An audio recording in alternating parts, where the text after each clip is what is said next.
Good morning everyone. It's very early on Wednesday. It's another beautiful day here in northern England as I walk through a freshly ploughed field. My name is Michelle. I hope you're doing well, and today we're going to talk about Donald Wells, father of missing little 5-year-old Summer Wells, who has been missing since the 15th of June. So we're now 15th of September, so it's 3 whole months since Summer disappeared. It interests me that Summer's case has had so much attention, and many people have commented on this negatively, like, you know, no disrespect to Summer, but why is her case so special? There's so many other missing children. There's thousands of missing kids who don't get the attention, unfortunately, that Summer has had. We've got little Michael Vaughan over in Idaho, who's been missing over 2 months now. Has he had the attention on social media? Yeah, some people have talked about it, but the constant attention, the constant, how can I put it, the dissection of the details, not happened in Michael's case. There's many, many thousands of other kids. So why is Summer so special? And I think I and probably many others have said it's not because of Summer. It's not because Summer is beautiful and just a delight to watch on TikTok videos. It's not that. She's just another missing kid. It's the social media spectacle that Donald Wells, her father, has created that's allowed, that's demanded dissection. So although it seems that Donald and Candice have done next to nothing, inadvertently they've kept Summer's name out there in a strange way. But today, as I said, I want to talk about Donald Wells. Again, I know, some people have said to me, Michelle, why do you constantly talk about Donald Wells? Well, for me, Donald Wells is the epitome of dysfunction on so many levels. That's why I'm going to do a video when I've got the time to really kind of concentrate, bring some research into it, on Donald's early life. And we've got now some information from Mary, his stepsister, who I believe, by the way, about Donald's early life. And I think there's enough there to really dig into what has made Donald the way he is. So I'll be working on that soon. But for today, let's cover what's gone on over the last 24 hours or so in the world of Donald Wells. Yesterday, my time, he put out a statement. Cher from Voices Behind the Wall has put it on her community tab. I've copied it here, just taken screenshots of it. Pause the video if you haven't seen it, or go to Voices Behind the Wall's community tab and read it in full. It's all about his evil stepsisters. It's all about disparaging Chris McDonough, and very little about Summer. He does make one statement about Summer, that his 5-year-old daughter has been kidnapped. But what has Chris done? Has Chris publicised the reward fund? So it's all about him again, all about Donald, all about his stepsisters, disparaging Chris. Why is that? It's because his world of vice, shall we say, has been uncovered. As Chris talked about on Web Sleuths, he was on Web Sleuths with Trisha Griffith overnight my time. I haven't watched all of that yet because I do have to sleep. It was on started at 3 a.m. my time. I just kind of flicked through just to get the gist. And something interesting that Chris said, that he said multiple times now, the investigation of Summer has not yet left the property. I find that interesting in relation to all the timeline details that are now being brought into question. From day one, since we first heard Donald Wells speak, that Summer has been abducted. that someone has snuck onto the property, he's named names, anything's possible. But for me, the fact that Donald is pressing this abduction narrative, this kidnapping narrative, so strongly makes me side-eye him to start with, because he's an absolute liar with so many faces. What we say around here is they've got more faces than the town hall clock. You know those big tall clocks that like have 4 different faces in 4 different directions? That's how I characterise Donald Wells. He's got so many faces. He's a man that's able to put on a mask whenever he wants to. But once that mask slips, then what I would argue is his true self comes forward. And that true self, quite frankly, in my humble opinion, is a nasty piece of work. I've talked about the abduction theory at length. That was my chosen theory for a long time. I looked at all of those trials. I laid out how it's possible that someone could have seen Summer on social media, unknown to the parents, snuck up onto the property and was hiding out. And if you're following the abduction theory, then you're kind of getting some support based on evidence that's available, the very little evidence that's available, you know, from the dog handlers. Donald says one dog handler scented Summer down the dog trail. Another dog handler said the drive.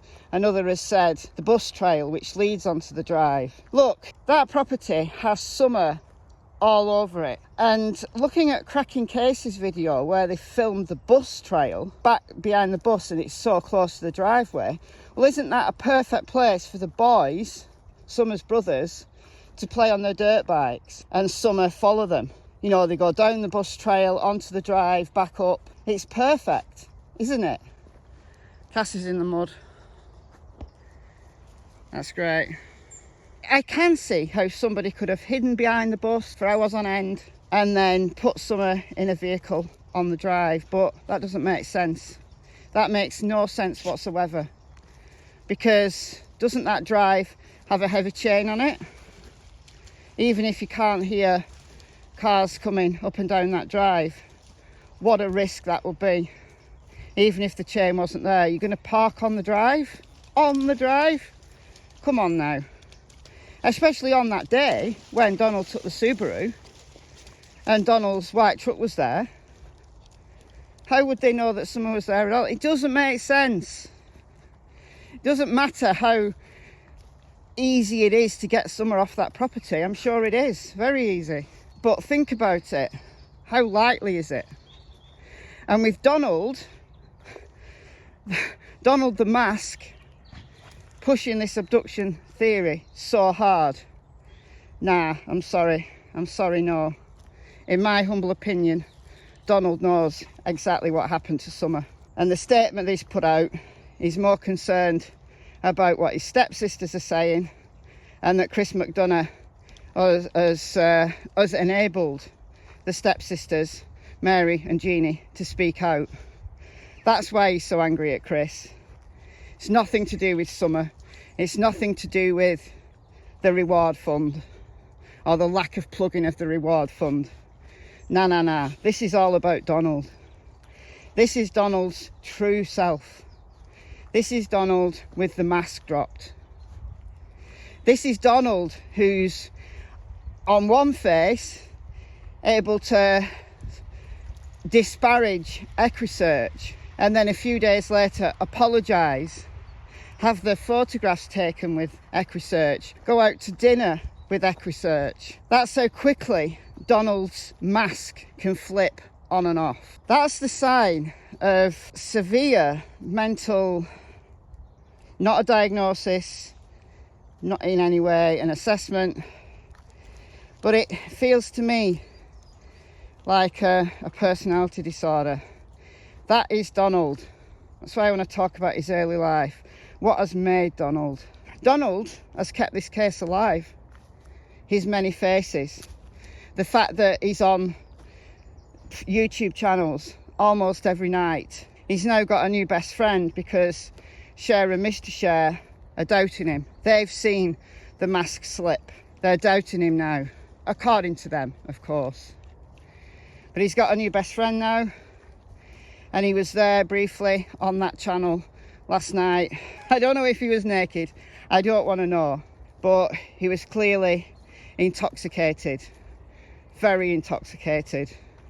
And you might say, well, yeah, you know, somebody who's got a drug and alcohol problem, under severe stress because their daughter has gone missing, that's going to drive anybody to drinking drugs. Maybe. But I argue he knows exactly where Summer is, which is why he's behaved so strangely all along about Summer's disappearance. And the stress is now under, the intoxication that's occurring between Don and Candice. That stress is about the unearthing of Donald's past, not about Summer. Because there's two parallel investigations now. We've got little Summer and her investigation going down one track, and then we've now got a whole new line of inquiry and investigation going down a separate track. The two might be related, but we've no evidence that they are. Not at this current time, because we don't know where Summer is. We can't examine her body, either living or dead. So we can't say there are signs of SA.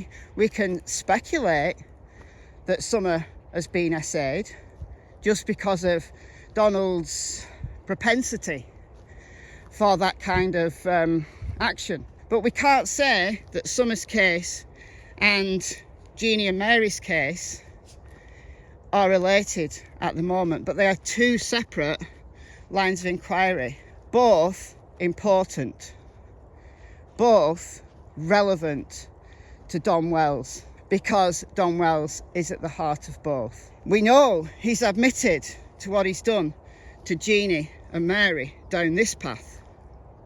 We don't yet know what his involvement is in Summer's investigation on this path. We don't know. But the details we've got, the few facts we've got, don't add up. Don't add up. Donald's still pushing the kidnap narrative, but supposedly we've got Grandma talking. If it's true that she's talked to Crime Stories Obsessed by a Facebook Messenger, and an unknown friend reported this to Critical K, an unknown friend FaceTimed Grandma, and Grandma has given two separate stories. We don't know whether those stories are, whether that's actually Grandma. Some have speculated that it's actually Candice. I don't know. I do think the Facebook Messenger posts are Grandma. My personal view is that they're Grandma. I've no idea about what she may have said to this friend, as the friend made it up or not. But we've got different stories coming out, different lines that change the timeline completely. I argued in my video yesterday that could be purposeful. It would benefit all three of them for the timeline to become so jumbled, for the details to become so jumbled, that people can't make head nor tail of it. That it brings in reasonable doubt into the case. Well, it might do to us on social media who are following this and constantly just saying WTF every single day. But it won't be so much of a problem for law enforcement. Law enforcement will have enough details, I believe, to work out at least the movements of Don and Candice that day. There will be enough forensic, the digital forensics, there'll be enough of that to say what Don and Candice's movements were that day. Does it help find Summer? Not necessarily. They had hours. Going by the timeline that we know, they had at least 3 hours to do something with Summer's body. Whether that was pass her off, to someone else alive, or whether it's all been a terrible accident and they've now jumbled this timeline so much that it's difficult to ascertain exactly what's happened. Was it a terrible accident? I've discounted the accident theory, discounted it when I did my script video, but I don't know. I think I'll put it back on the table just for now, because that timeline is so very jumbled, because we have no idea which timeline is true. So I'm going to put the accident back on the table. That means I haven't removed anything. Anything's possible. But one thing's for sure, Donald Wells is a sick man. He needs help, he needs therapy, he needs to stop talking, but I hope he doesn't, because all of this is incredibly important. Not just for Summer's case, not just for this case over here, but also for Mary and Jeannie's case. And that is what Donald is scared of. And that is what's infuriating him, and just breaks the mask. The mask falls off because he can't control himself. So he can go to dinner with Equisearch, he can apologise till the cows come home, but is it sincere? I argue not, because when he's in that controlled state, he's got his mask on, but he has more faces than the town hall clock. And when that mask slips, that's when we see the true Donald. So I'm going to leave it there for today. I've been Michelle.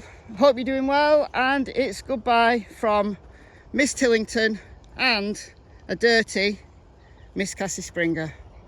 And I'll see you in the next video. Bye guys.